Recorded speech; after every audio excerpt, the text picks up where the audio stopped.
Dastak India live में आपका स्वागत है। मैं इस्लाम खान, नमस्कार, आदाब। आप देख रहे हैं दस्तक इंडिया यूट्यूब चैनल। हम मौजूद हैं समाज सेवी योगेश मास्टर जी के पास, जो समाज सेवी हैं। ये वर्षों से लोगों की सेवा करते आए हैं। ये हर तरह से लोगों की सेवा करते हैं, समाज में बड़े नेक काम करते हैं। और इनसे बात करते हैं संविधान दिवस के मौके पर संविधान के बारे में।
हिंदुस्तान में संविधान दिवस बड़ी खुशी के साथ मना रहे हैं, आप कैसे देखते हैं इसे?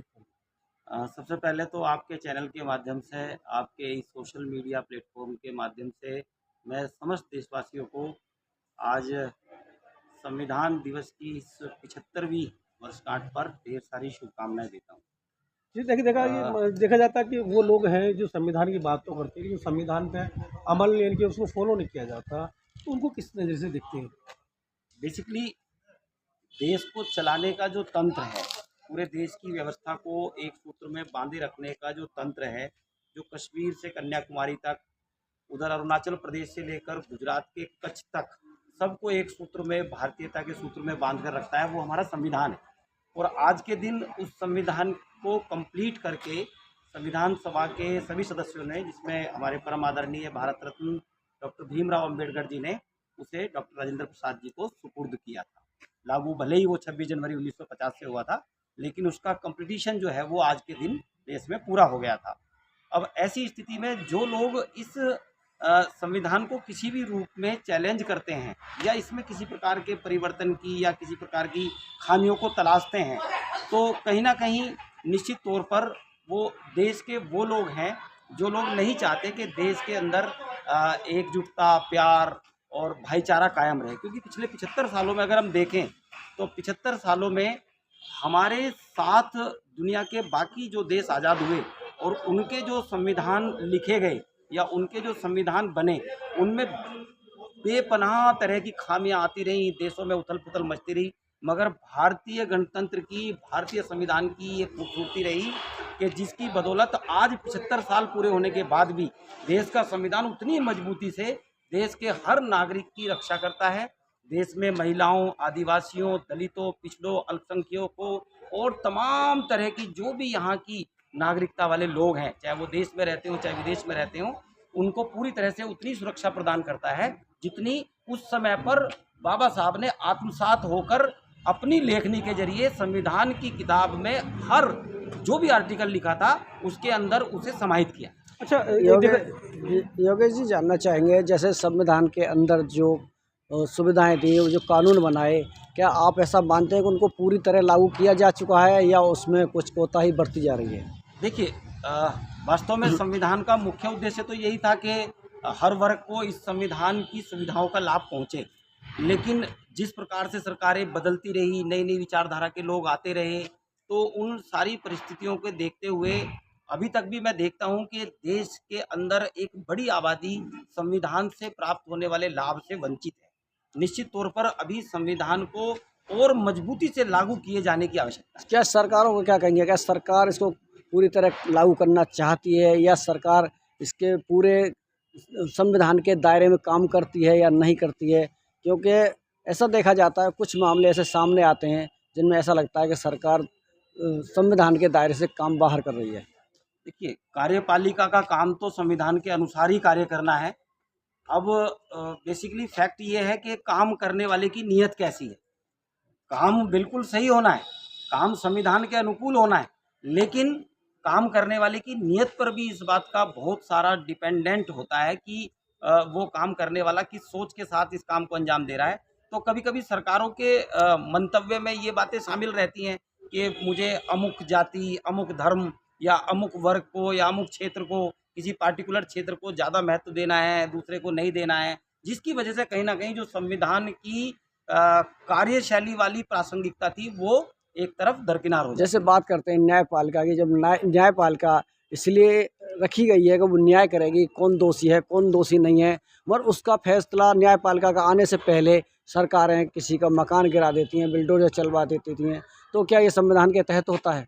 नहीं, आप देखिए, इस बात के लिए अभी माननीय सुप्रीम कोर्ट ने एक आदेश पारित किया और सुमोटो लिया उसमें कि यदि ऐसी कोई भी घटना जो संविधान से हटकर होगी, जिसका संविधान के अंदर वर्णित मूल अधिकारों का हननोता दिखाई देगा, तो उस पर तत्काल रोक लगाई जाएगी। किसी के बुलडोजर या दूसरी इस प्रकार की जो भी बहुत एक्स्ट्रावेगेंट एक्शन जब सरकारें लेती हैं, सरकारों का एक्शन लेना ये थोड़ी सी मजबूरी हो सकता है कि वो अपना दबदबा कायम रखें, लॉ एंड ऑर्डर को मेंटेन करें, जनता को ये महसूस हो कि सरकार अच्छे से काम कर रही है। लेकिन जब सरकार निरंकुश होकर ऐसी कोई काम करने लगती है तो माननीय सर्वोच्च न्यायालय बैठे हुए हैं, सर्वोच्च न्यायालय उस पर पूरा हस्तक्षेप करते हैं। आप लोगों ने देखा अभी सर्वोच्च न्यायालय ने बहुत सारी चीज़ों पर बैन लगाया और रिलीफ भी देती है, यदि कोई वहाँ तक जाकर अपनी अपील करता है तो उसमें रिलीफ भी देती है। देश के बच्चों के लिए शिक्षा के मौके पर क्या कहेंगे? जैसे कि आज संविधान का मौका है, संविधान दिवस है, तो शिक्षा के लिए बच्चों को क्या कहना चाहेंगे? देखिए वास्तव में संविधान को अगर कोई बचा सकता है तो वो शिक्षा और शिक्षक ही बचा सकते हैं। शिक्षा, चाहे वो धार्मिक शिक्षा हो, चाहे वो हमारे जीवन की शिक्षा हो, चाहे किताबी शिक्षा हो, और शिक्षकों के ऊपर एक विशेष दायित्व इस बात का भी है कि जब हम संविधान की प्रस्तावना से लेकर, उसकी प्रीम्बल से लेकर और उसके सारे सेक्शन सब सेक्शंस को हर बच्चे को इस बात को डिटेल में समझाते हुए चलेंगे कि किस प्रकार से उसके मूल अधिकार हैं और किस प्रकार से मूल अधिकारों के साथ साथ उसके मूल कर्तव्य भी हैं। कैसे उसे आदर्श नागरिक के रूप में अपने संविधान को सर्वोपरि रखना है, कैसे अपने राष्ट्र को पूरी दुनिया के अंदर बहुत ही विशिष्ट स्थिति में ले जाना है। तो निश्चित तौर पर ये सारा काम शिक्षा जगत ही कर सकता है। बड़ा एक सवाल था कि संविधान दिवस तो हम मना रहे हैं, कहीं भंडारे के रूप में मना रहे हैं, कहीं जश्न के रूप में मना रहे हैं, लेकिन जिस तरह से हम धार्मिक किताबों का वितरण करते हैं, चाहे वो गीत हो, पुराण हो, वेद हो, उनको बड़े लगन के साथ वितरित किया जाता है। लेकिन जो जो शिक्षा देता है, जो देश का पहला कर्तव्य है, लेकिन संविधान की जो किताबें हैं वो वितरित होती नजर नहीं आती। तो जो संविधान का ठेकेदार तो नहीं कहूँगा, लेकिन जो समझते हैं कि हम संविधान को बचाने में हमारी अहम भूमिका है, वो लोग कहीं ना कहीं दूरी रखे हैं और संविधान की किताबें लोगों तक नहीं पहुँच रही। हाँ, पहुँचनी चाहिए। संविधान तो मुझे ऐसा लगता है कि यदि घर में श्रीमद् भगवत गीता और रामायण की अगर पुस्तक हमारे पास में ग्रंथ के रूप में मौजूद है, वेद हमारे घर में अगर मौजूद हैं, अगर कुरान शरीफ की पुस्तक हमारे घर में मौजूद है, तो संविधान की पुस्तक भी हमारे घर में मौजूद होनी चाहिए।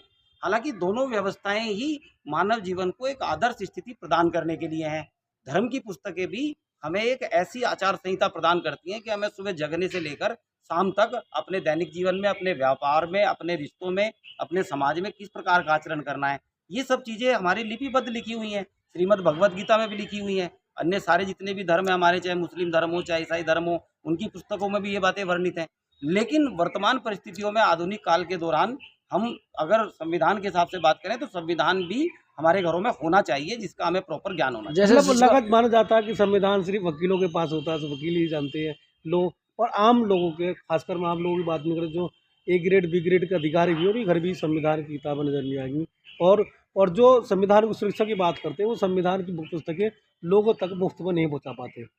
देखिए, ये वास्तव में सत्य है कि हम जिस प्रकार से बच्चों को जन्मदिन पर उपहार देते हैं, अगर हम किसी के यहाँ जाते हैं तो उसको हम फूलों का गुलदस्ता देने जाते हैं। बहुत अच्छा लगेगा कि जिस दिन हर घर संविधान पहुँचेगा, हर घर संविधान की मूल भावनाएं वहाँ तक जाएंगी कि किस आत्मा के साथ में संविधान की रचना की गई थी और किस खूबसूरती के साथ संविधान बनाया गया था। ये पुस्तकों के रूप में अगर सब घर पहुँचे। अगर वकीलों की हम बात करें तो जो हमारे एडवोकेट साथी हैं, उनका तो प्रोफेशन है, उनके पास तो होना लाजमी है। मगर बाकी लोगों के पास भी, समाज के जो बाकी वर्ग हैं, मैं कहता हूँ चाहे वो व्यापारी वर्ग ही हो, चाहे वो व्यापारी वर्ग हो, श्रमिक वर्ग हो, अगर संविधान की पुस्तक उसके पास है तो एटलीस्ट उसे अपने कर्तव्य और अधिकारों का तो ज्ञान होगा ही होगा। योगेश तो जी होनी चाहिए। योगेश जी, जानना चाहेंगे, जैसे कि आप स्कूल से प्रिंसिपल हैं, कि स्कूल के अंदर जो विषय पढ़ाई जाती हैं, जिनमें एक इतिहास भी होता है, भूगोल भी होता है, मैथ भी होता है, तो उसमें कोई किताब संविधान की भी क्या रखी गई है कि जिससे बच्चों को संविधान पढ़ाया जाए, जिससे बच्चों को जानकारी हो? हाँ, संविधान की प्राथमिक स्तर पर भी एक जानकारी रहती है, और जब प्राथमिक स्तर के बाद हम धीरे-धीरे करके आगे सेकेंडरी, सीनियर सेकेंडरी या यूनिवर्सिटी लेवल पर जाते हैं, तो वहाँ संविधान का प्रॉपर चैप्टर होता है और संविधान के सारे आर्टिकल, संविधान की सारी सूची, अनुसूची और उसकी विशेषताएँ और उसकी प्रस्तावना का विस्तार से नहीं, अध्ययन जैसे कराया आपने बताया ना, सीनियर सेकेंडरी के अंदर, मेरा कहने का मकसद यह है, जैसे छठी क्लास शुरू होती है, क्या उसके बाद कोई ऐसी पढ़ाई रखी गई है? नहीं, क्योंकि विशेष जो बड़ी पढ़ाई के अंदर तो बच्चों को पता लग पा रही है, जो बच्चे कम पढ़े लिखे होते हैं उनको संविधान की जानकारी नहीं हो पाती है, क्या ऐसा है कुछ? नहीं, जो एक लेवल के बाद वाले बच्चे हैं उनको तो वो चीज़ समझ में आती है, जैसे छठी क्लास के बाद के बच्चे हैं या ग्रेजुएशन के स्टूडेंट हैं। उससे पहले के जो बच्चे हैं उन्हें एक बेसिक इंट्रोडक्शन के तौर पर संविधान की जानकारी के लिए पूरी किताब तो नहीं, लेकिन कुछ चैप्टर्स के जरिए, हमारे यहाँ नागरिक शास्त्र नाम का एक सब्जेक्ट रहता है, जिसे हम सोशल स्टडीज़ भी कहते हैं, तो उसमें संविधान का प्रॉपर जिक्र होता है और संविधान का एक इंट्रोडक्शन वहाँ पर रहता है। नहीं सर, देखिए देखिए देखा जाता है कि जो अम्बेडकरवादी लोग हैं, जो संविधान के बड़ा तौर से मनाते हैं, लेकिन वो जिस तरह से इस्लाम धर्म में कुरान वितरित किए जाते हैं, रेफिस वाले कुरान वितरित किए जाते हैं, हिंदू धर्म में वेद और गीता वितरित किए जाते हैं, बाइबल वितरित की जाती है दूसरे धर्मों में, लेकिन कुरान से जो है वैसे संविधान वितरित नहीं किए जाते। तो क्या जिम्मेदारी नहीं है, जो लोग संविधान की सुरक्षा की बात कर रहे हैं, वो संविधान भी घर घर बांटे मुफ्त में? आप बिल्कुल सही बात कह रहे हैं और इसी बात को आगे बढ़ाते हुए हमारे देश के यशस्वी प्रधानमंत्री श्री नरेंद्र मोदी जी ने, उनके कानून मंत्री श्री अर्जुन राम मेघवाल जी ने इस आज के दिन से, आज बल्कि कॉन्स्टिट्यूशन क्लब में कार्यक्रम हो रहा है, 1 लाख संविधान की प्रति पूरे भारत में बांटे जाने का कार्यक्रम शुरू किया है, जिसमें मेरे बड़े नॉन टू हैं आदरणीय ब्रजलाल जी, वो कई कमेटी में सदस्य भी हैं और राज्यसभा के सांसद भी हैं। वो भी आज सुबह बल्कि वहाँ कार्यक्रम में मौजूद थे 11 बजे। तो वो सिलसिला चल रहा है। हालाँकि ये पहले से जारी रहना चाहिए था, हर घर में अब तक पहुँच चुकी होनी चाहिए थी। 140 करोड़ की आबादी का देश है, तो 1 लाख संविधान की प्रतियों से काम नहीं चलेगा, बल्कि हर घर में, हर व्यक्ति के पास में वो चीज़ होनी चाहिए। तो ज़्यादा मुझे लग रहा है कि आपके प्रश्न का एक सटीक उत्तर यथार्थ रूप में मिल पाएगा। Thank you. बहुत बहुत शुक्रिया। ये थे हमारे साथ मास्टर योगेश जी, जो हमारे साथ संविधान दिवस पर बातचीत कर रहे थे। जो लोग हमारे साथ जुड़े उनके लिए